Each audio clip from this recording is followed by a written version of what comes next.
Have you ever dealt with jaundice in your newborn and wondered whether or not the treatment that you were being given was really necessary? Long separations from your baby and intense phototherapy treatments, lots of supplementation of formula.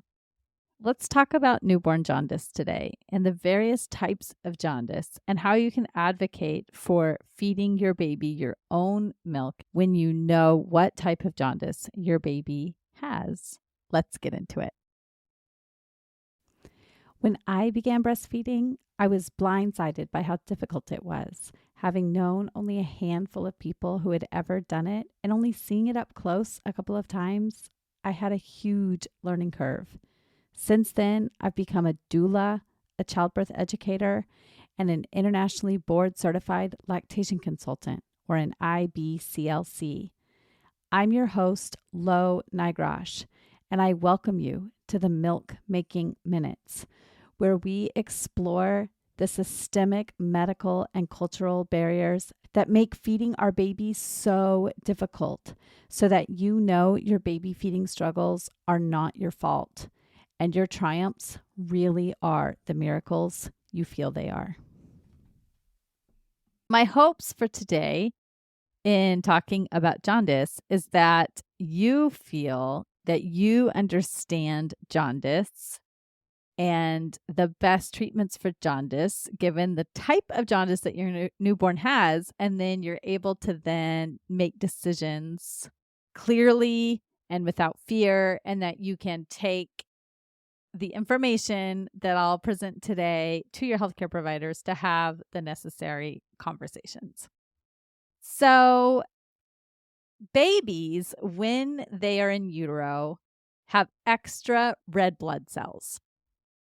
And these red blood cells are used to transport the oxygen they receive through the placenta so that they get the oxygen they need to live and survive and grow. After the birth, these extra red blood cells are no longer needed. And so they are broken down and eliminated through the stool, through poop. Now, bilirubin is a byproduct of this breaking down of the red blood cells. And jaundice occurs as bilirubin begins to accumulate in the baby's blood and enters the skin and the muscles and the mucous membranes. So as you can see, jaundice is a very normal physiological process. More than 80% of newborns become visibly jaundiced, if you can believe that. And among nursing babies, bilirubin levels can remain elevated for 12 to 15 weeks. And that is totally normal. And in fact, many scientists now think that this rise in the bilirubin levels serves as a protective mechanism for the baby, because babies don't naturally have antioxidants. And so this rise in the bilirubin levels provides an antioxidant effect for the babies against free radicals. And free radicals can cause injuries such as necrotizing enterocolitis, retinopathy of prematurity, and other injuries. So it is a protective mechanism, which isn't surprising. Anything that we can see visibly in over 80% of babies, there has to be a reason for it. So there are several types of jaundice. Now, pathological jaundice is way less common than what we call physiological jaundice. Pathological jaundice is a potentially very serious condition in newborns. And this is when bilirubin is rising higher than 5 milligrams per deciliter per day, or it gets higher than 17 milligrams per deciliter. And it appears earlier than physiological jaundice. So within the first 24 hours, you will see that jaundice. And the various causes of pathological jaundice could be a blood type incompatibility, infections, liver disorders, metabolic conditions. And so if a newborn does have pathological jaundice, this is going to be noticed right away, and they will probably be put on a treatment protocol very quickly. It can be scary to hear that your baby has something that needs treatment for. So that is pathological jaundice, and we will get to treatments in just a second. But in most cases of even pathological jaundice, nursing really should continue. Last night, as a family, we had the rare opportunity to just have one child at home. We had not eaten dinner yet, and it was getting pretty late, but we asked him, "It's just the three of us. What would you like to do?" And my son said he wanted to take a walk at a nearby reservoir. And neither my husband and I were stressed out about this because we had a refrigerator full of Feast and Fettle, which had delivered home cooked meals right to our front door that we knew when we came home from our walk, all we would have to do was just heat and serve it. So off we went on our walk right around sunset, around the reservoir. It was beautiful, just the three of us and our dog. And then we came home, and within 15 minutes, we had the most delicious coconut crusted cod and roasted cauliflower.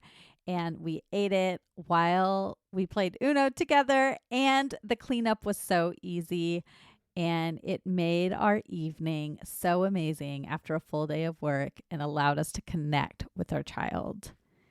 And this is why I am so happy that Feast and Fettle is a partner of the podcast, because I truly believe that anything that allows families to spend more time together and less time worrying about all the things they need to do, like getting dinner on the table, is something I can get behind. So if you would like to see what Feast and Fettle can do for your family, go to feastandfettle.com and use my code MILK to get $30 off your first week's order. And let somebody else do the cooking for you and just go take that walk. In addition to the pathological jaundice, there is what we call physiological jaundice. And physiological jaundice is split into two categories. One is suboptimal intake jaundice, which is essentially meaning the infant is not taking in enough breast milk to then have the bilirubin break down and be brought out of the body through stooling. And so with this suboptimal intake jaundice, you really do need to be working with a qualified IBCLC to figure out why is the infant not taking in enough breast milk. And when an infant has suboptimal intake jaundice, often it gets recommended just to feed formula.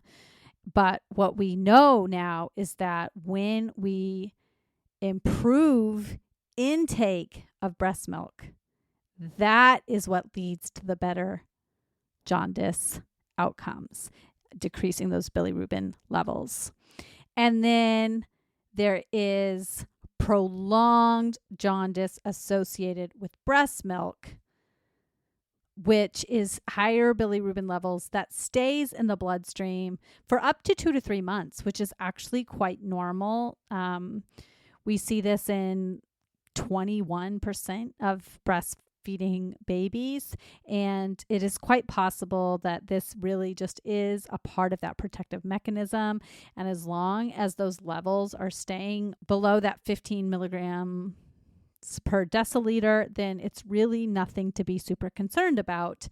And this is as a result of breastfeeding. Now, let's talk about how we know the differences between suboptimal intake jaundice and this prolonged jaundice associated with breast milk, as opposed to this pathological jaundice, which I already discussed, which happens right away under the 24-hour mark.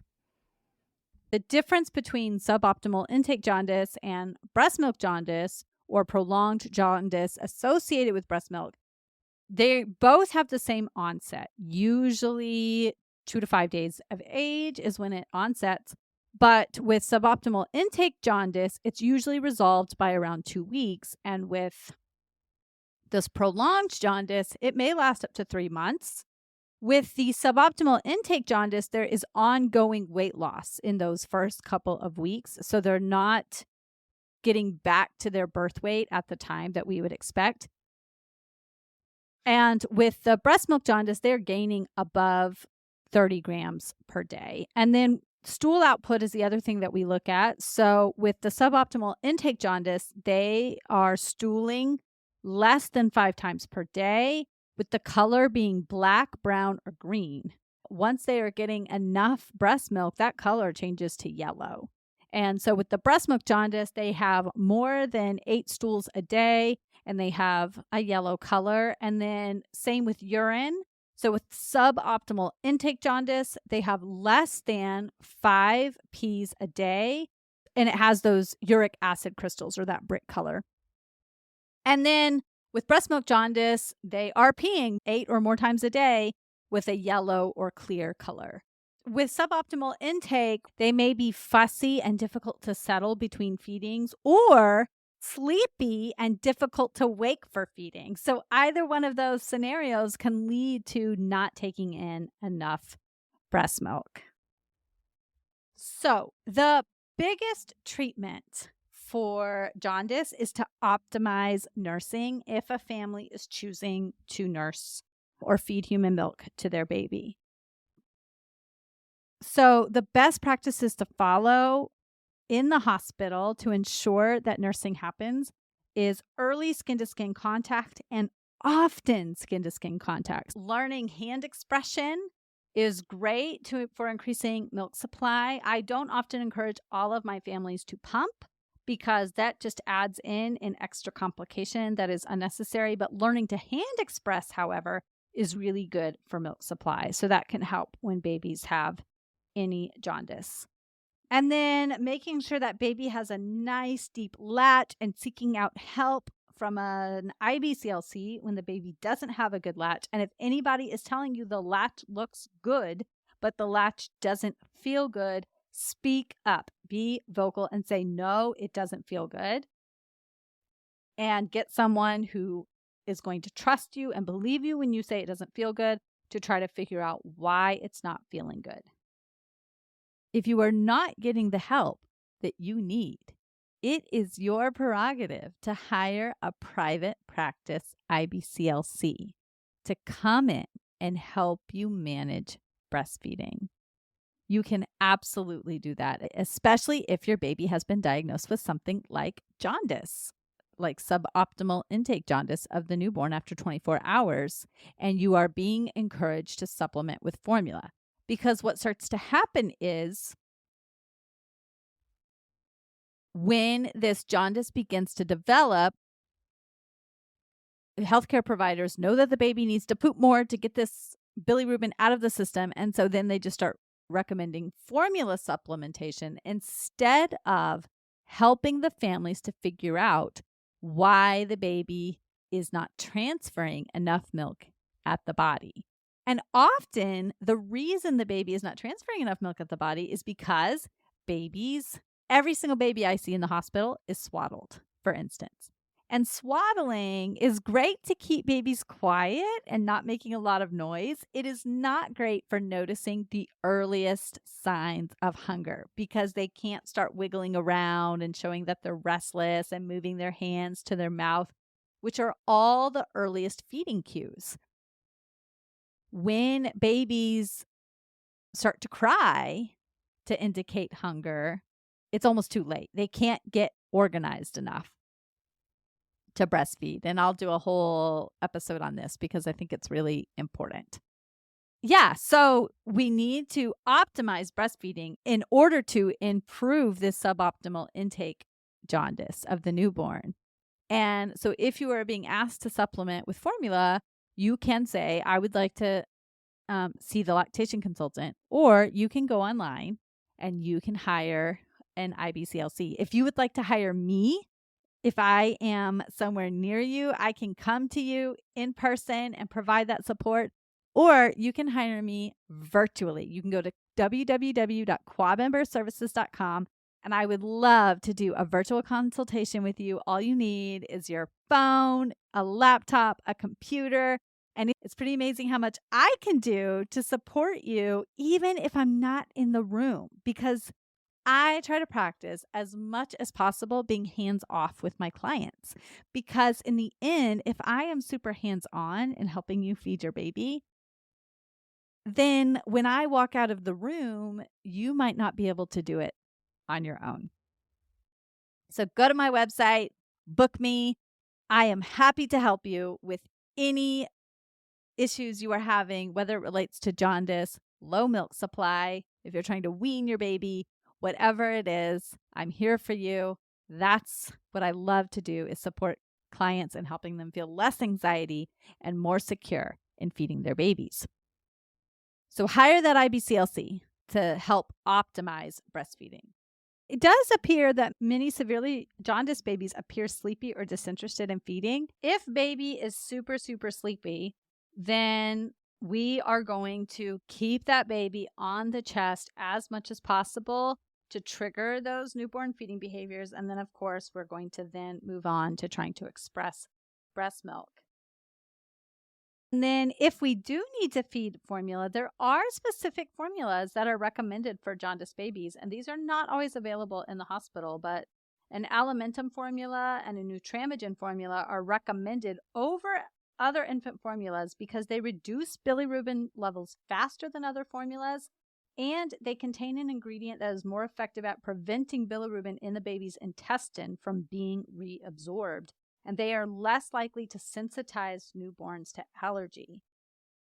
And then it's always important to know that the formula supplementation does not have to be ongoing. It can be just for the amount of time we need to get those bilirubin numbers down. Many healthcare providers suggest suspending breastfeeding and moving strictly to formula during this time, but a temporary weaning does put nursing at risk. And when nursing is interrupted for 12, 24, or 48 hours, it can lead to lower milk supply overall. And so it's really important to have these discussions with your healthcare provider if this is being recommended. And then, of course, in addition to supplementing with the feeds and optimizing breastfeeding, often infants with jaundice do need phototherapy. And usually this means that they're laid naked with their eyes covered under a white, blue, or green fluorescent lights. These are called billy lights. And this light is absorbed by the bilirubin under the baby's skin, and it changes it to a water-soluble form that allows the baby to eliminate it without needing to process first in his liver. So in the U.S., the American Academy of Pediatrics practice guidelines for starting phototherapy on hospitalized newborns, and the risk factors are defined as bilirubin levels in the high-risk zone if 3 days or older, which is anything above 16 milligrams per deciliter of bilirubin, jaundice visible during the first 24 hours, blood group incompatibility or other hemolytic blood disease, or other blood disease, an older sibling that received phototherapy, significant bruising or cephalohematoma, an exclusive breastfeeding with feeding problems with a weight loss at or above 12%, and people of East Asian race. And also they're looking at the rate at which the bilirubin is rising. And then the guidelines are a little bit different for premature babies. But it is important to know that the Academy of Breastfeeding Medicine wrote in its protocol that phototherapy can be used while continuing full breastfeeding, or it can be combined with supplementation of expressed breast milk or infant formula if maternal supply is insufficient. Only in extenuating circumstances is temporary interruption of breastfeeding with replacement feeding necessary. And it is noted that there was no difference in outcomes for babies who took breaks for up to 30 minutes or even a little bit more for breastfeeding. So the babies came out of the lights for that amount of time for breastfeeding. There was no difference in outcomes for those babies. If a baby is at dangerously high rates of bilirubin, then it is possible that an exchange transfusion will be done where small amounts of the baby's blood are continuously replaced with donor blood. And this can often happen in sick or very preterm babies. Now, I must say that one other treatment that I'm going to bring up that even as recently as a couple of weeks ago, I mentioned to a family, look, if you're worried about jaundice, you can always sit in a window with your baby in the sunlight. This is something that's been done for a long time. But it turns out that parents really are cautioned about using indirect sunlight as an alternative treatment for jaundice. And the reason is because the harmful UVA and UVB rays from the sun that cause skin damage just cannot be filtered through in that setting. And so I guess technically as an IBCLC, I should not be telling families that they can sit in the sun. They are looking for ways to develop some sunlight canopies that do filter the sun through, especially to be used in areas where families don't have access to the billy lights. And the research is indicating that it's just impossible to gauge the amount of light the baby receives and its effect on the bilirubin levels. And it could cause a dangerous increase in body temperature and burn the baby's skin. And I definitely don't want to be encouraging parents to do anything like that. So there is everything you need to know about jaundice in your newborn baby. There are various types. There's this physiological jaundice, which we expect to see, and then pathological jaundice, which happens really quickly within the first 24 hours, which means that there is an underlying root cause from either a blood incompatibility issue or a disease or bruising of the head that we need to figure out. And then with the physiological jaundice, we have these two categories that comes from suboptimal intake, and then that is just this prolonged breast milk jaundice, which we think actually has some protective effects for the newborn.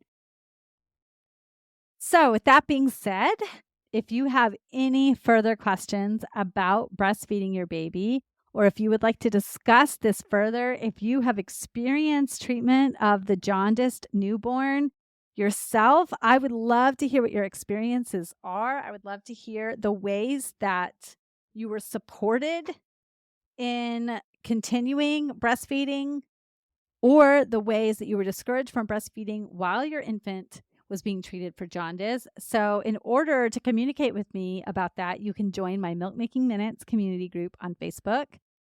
I would love to see you there. The link is always in the show notes. That's where we have those sorts of discussions. So pop in there and tell me all about your experiences.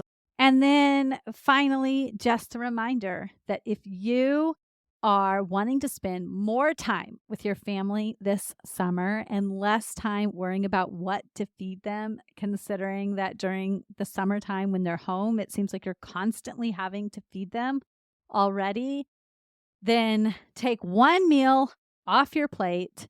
It could be the dinner time. It could be the lunches you pack. It could be snacks. There are a variety of options to choose from at feastandfettle.com. You can get $30 off your first week's delivery going right to your front door. So go to feastandfettle.com, enter my code MILK, MILK, for that discount.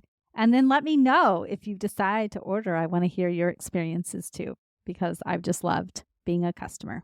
Thanks. Bye.